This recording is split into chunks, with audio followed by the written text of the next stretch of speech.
कार्तिकी एकादशीची विठ्ठल रुक्मिणीची शासकीय महापूजा उपमुख्यमंत्री एकनाथ शिंदे यांच्या हस्ते आज पहाटे 2:30 वाजता या ठिकाणी सपत्नीक संपन्न झाली।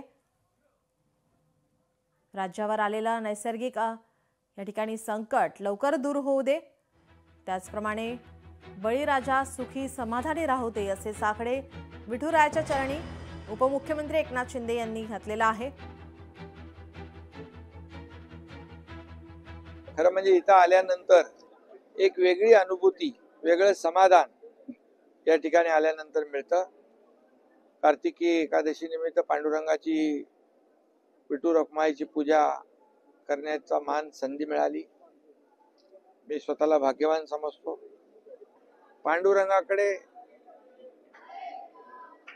शेतकरी, कष्टकरी, वारकरी, आमच्या लाडक्या बहिणी सगळ्यांच्या जीवनामध्ये सुखाचे, समाधानाचे, आनंदाचे दिवस येऊ दे। महाराष्ट्रावरचं सगळं संकट दूर होऊ दे, सगळी अरिष्ट दूर होऊ दे आणि महाराष्ट्र कायम सगळ्या क्षेत्रामध्ये नंबर 1 राहू दे। राज्यावर आलेलं नैसर्गिक संकट हे लवकर दूर होऊ दे आणि बळीराजा सुखी राहू दे, सुखी समाधानी राहू दे असं साकडं या ठिकाणी उपमुख्यमंत्री एकनाथ शिंदे यांनी विठुरायाच्या चरणी घातलंय। आपले प्रतिनिधी वसीम अत्तार आपल्या सोबत जोडलेले आहेत। वसीम, आपण पाहतोय राज्याचे उपमुख्यमंत्री एकनाथ शिंदे यांच्या हस्ते त्यांच्या पत्नीसोबत या ठिकाणी या विठुरायाची शासकीय महापूजा ही पार पडलेली आहे। आज आपण कालपासूनच पाहतोय या ठिकाणी भाविकांची, भक्तांची, वारकऱ्यांची मोठ्या प्रमाणात गर्दी पाहायला मिळते। कशा प्रकारे मंदिर प्रशासनाने या संदर्भातील खबरदारी घेतली आहे?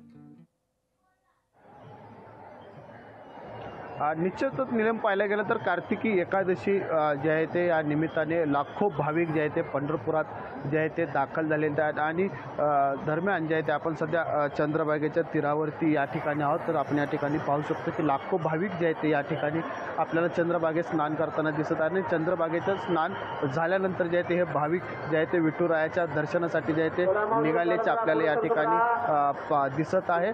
भक्तिमय वातावरण जे आहे ते पंढरपुरात आपल्याला या ठिकाणी पाहायला मिळतंय। विठू नामाचा गजर करत हे भाविक जे आहेत ते विठुरायाच्या दर्शनाला जे आहे ते निघालेले आहेत। रात्रीच्या 2:30च्या सुमारास जे आहे ते राज्याचे उपमुख्यमंत्री एकनाथजी शिंदे यांच्या हस्ते जे आहे ती शासकीय पूजा जे आहे ते संपन्न झाली आणि त्यांनी राज्याला सुख समृद्धी मिळो असे देखील जे आहे ते साकडं विठुरायाकडे जे आहे ते उपमुख्यमंत्री एकनाथ शिंदे यांनी जे आहे ते केलेलं आहे। एकंदरीतच पाहायला गेलं तर 14 ते 15 तास जे आहे ते वेळ जे आहे तो विठुरायाच्या दर्शनाला जो आहे तो लागत आहे। 7 लाखाहून अधिक भाविक जे आहे ते पंढरपुरात दाखल जे आहे ते झालेले आहेत आणि भक्तिमय वातावरण जे आहे ते पंढरपुरात आपल्याला या ठिकाणी पाहायला मिळत आहे।